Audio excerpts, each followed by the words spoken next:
उनका धैर्य भी टूटने लगा कि शायद श्री राम अब मेरी सुध नहीं लेंगे, मुझे लेने नहीं आएंगे।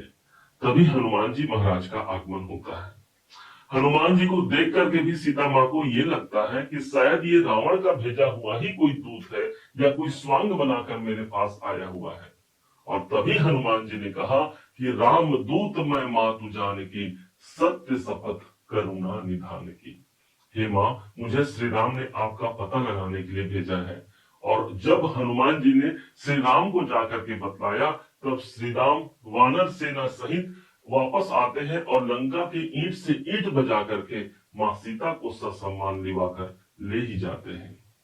ठीक ऐसा ही हमारा जीवन होता है। कभी कभी हमको ऐसा लगता है कि अब सब कुछ समाप्त हो गया, सब कुछ खत्म हो गया, लेकिन तभी असली खेल प्रारंभ होने वाला होता है। देखा जाए तो हम इसी बात की सार्थकता को लेकर के ये वीडियो आपके समक्ष लेकर के आए हैं। सितंबर का ये महीना प्रारंभ हो गया है। इस महीने में 7 ऐसे मोहरे हमको प्राप्त हो रहे हैं जो ये दावा करते हैं कि ये सितंबर का महीना ही एक बड़े परिवर्तन से हमको जोड़ने जा रहा है, जो बड़े मुकाम तक हमको पहुंचा ही जाएगा। क्या है, कैसे है, इसको जानने के लिए हमने 4 ग्रह, जो 4 मोहरे हैं, यहाँ आपके समक्ष हमने इस चार्ट में लिखा हुआ है। और 3 ग्रह आपको इस चार्ट में प्राप्त होंगे, इस गोचर कुंडली में प्राप्त होंगे। समझिएगा बड़े ध्यान से एक एक ग्रहों के प्रभाव को। सबसे पहला प्रभाव हमको देखेगा जहां पर सूर्य केतु का सूर्य ग्रहण योग हमको बना हुआ है 6ठे भाव पर। जिस स्थान पर ये योग बना हुआ है ना, वो स्थान सूर्य का अपना घर है। होना तो चाहिए सूर्य के पास एक अपना साम्राज्य मिल गया, लेकिन अभी तक वो ग्रहण योग में होने के कारण हमको भी वो स्वतंत्रता प्राप्त नहीं हो पाई जो वास्तव में इस सूर्य के द्वारा हमको प्राप्त होना चाहिए था। समय करवट बदलता है, तारीख आती है 16 तारीख, और इसी 16 तारीख को सितंबर के महीने में सूर्य देव एक घर आगे प्रवेश कर जाते हैं अपने परम मित्र बुध की राशि कन्या राशि पर, जो कि मीन राशि से 7वां घर है। ठीक उनके संग संग ग्रहों के राजकुमार बुध भी चले जाते हैं 7वें भाव पर, और कायम हो जाता है सूर्य बुध का बुधादित्य राजयोग केंद्र भाव पर। इसलिए व्यापार, दाम्पत्य जीवन के लिए, किसी पार्टनर से सपोर्ट लेने के लिए एक सबसे अनुकूल समय हो गया कि 7वें घर पर सूर्य और बुध की युति देखने को मिलेगी। दोनों ही ग्रहों का जो दृष्टि है वो ठीक आपके अपने राशि मीन राशि पर आ रही होगी। सूर्य को हम किंग कहते हैं, राजा कहते हैं, तो वहीं पर बुध एक ऐसा ग्रह है जो आपके अपने लिए यही सप्तमेश होकर के आपके घर को दृष्टि दे रहा है। इसलिए एक नया कॉन्फिडेंस हमारे अंदर आता है।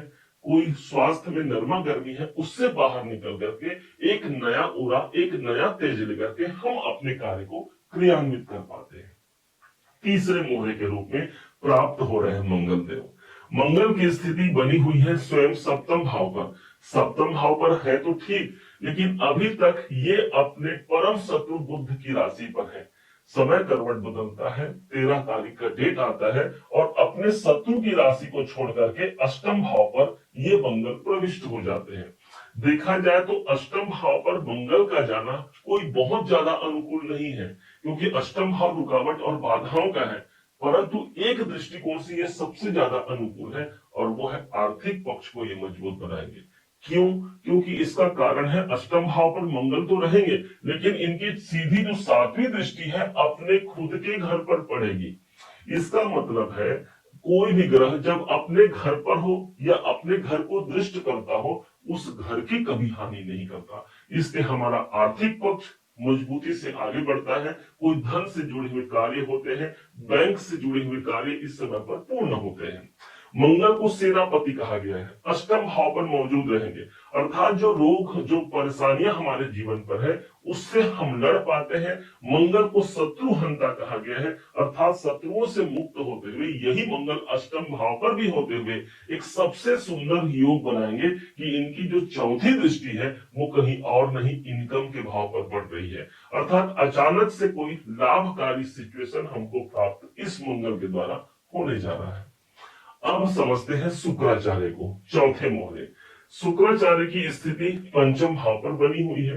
5वें घर पर ये चंद्रमा की राशि पर है। आपके अपने लिए कहा जाए तो ये अष्टम के स्वामी है, एक परिवर्तन होता है 14 सितंबर को, और यही शुक्र छठे भाव पर आ जाएंगे। छठे भाव पर आना एक अनुकूल सिचुएशन होगा। वो लोग जो नौकरी करना चाह रहे हैं, नौकरी के लिए शुक्र को हम धन कहते हैं, धन की प्राप्ति बढ़ सकती है, या फिर कोई इंक्रीमेंट का अवसर यदि इस समय पर बनता हो तो वो एक पॉजिटिव सिचुएशन होगा।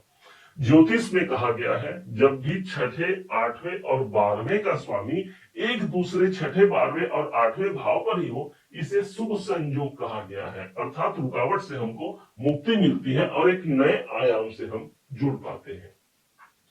अब जो 3 ग्रह बचे हुए हैं उस पर ध्यान दीजिएगा, जो आपको इस चार्ट में मिलेंगे। सबसे पहले ग्रह को लेते हैं जो मीन राशि के अपने राशि पर ही कुंडली मार के बैठे हैं, और वो है शनिदेव। शनि की 7.5 भी हमको चल रही है। अब शनि इस समय पर वक्री भी चल रहे हैं। 13 जुलाई से लेकर के जुलाई, अगस्त, सितंबर, अक्टूबर और नवंबर 5 महीने तक ये वक्री रहेंगे, जिसमें से देखा जाए तो ये बीच का महीना 2 तो निकल गया, 2 बचे हैं, ये बीच का महीना है। तो शनि को कहा जाता है जब ये वक्री अवस्था पर होते हैं तो पुनर्मूल्यांकन करते हैं और उसके अनुसार रिजल्ट देते हैं। तो शनिदेव आपको जो पुनर्मूल्यांकन करना था आपने कर लिया, अब तो रिजल्ट प्रदान कीजिए। और इस दृष्टिकोण से यदि समझा जाए तो मीन राशि को वास्तविक कैरियर का प्रमाण शनिदेव के माध्यम से मिलने जा रहा है। जहां पर हाँ, शनिदेव के लिए एक चीज कहा गया है कि शनिदेव विलंब कराते हैं, धैर्य की मांग करते हैं। यदि हमारे अंदर धैर्य है तो निश्चय मानिए शनिदेव जिस स्थान पर होते हैं उस स्थान की कभी हानि नहीं होने देते।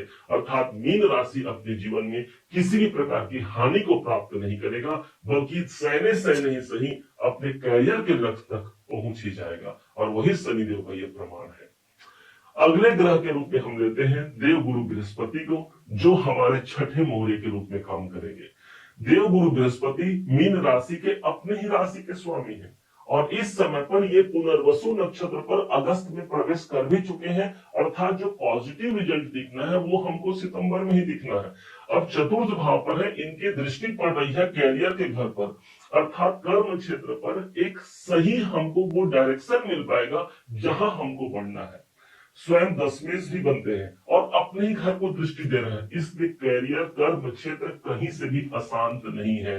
आप अपना कॉन्फिडेंस कमजोर मत कीजिएगा, अपना धैर्य खोइएगा मत। गुरु का प्रभाव दशम भाव पर आना एक शुभ प्रभाव होता है, एक अनुकूल प्रभाव होता है। ऊपर से गुरु की दृष्टि जो पड़ रही है वो 12वें घर पर भी पड़ रही है। अर्थात कोई स्थान परिवर्तन इस समय पर चाहते हैं अपने नौकरी में, अपने स्थान में, तो वो परिवर्तनकारी योग भी इस गुरु के पास मौजूद है।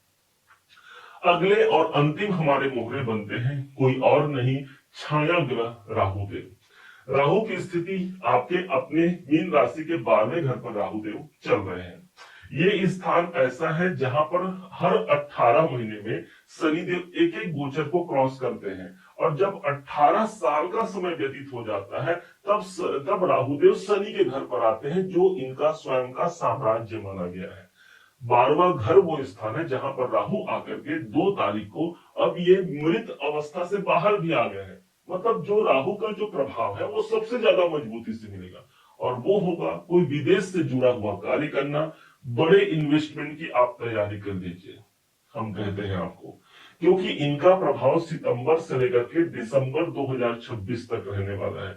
आज पैसा नहीं है, आज व्यवस्था नहीं है, लेकिन आपके पास वो मानसिकता यदि आ गई जो राहु के एट्रीब्यूट में है, तो समझ लीजिए आप एक बड़े निवेश से जुड़ने जा रहे हैं। निवेश कराना राहु का काम है, विदेश से काम कराना राहु का काम है। और यही नहीं, राहु ही वो ग्रह है जिसके पास कोई बाउंड्री वॉल नहीं है। राहु को सिर्फ और सिर्फ एक ही चीज नजर आती है, और वो है कि कैसे मुझे अमृत को प्राप्त करना है।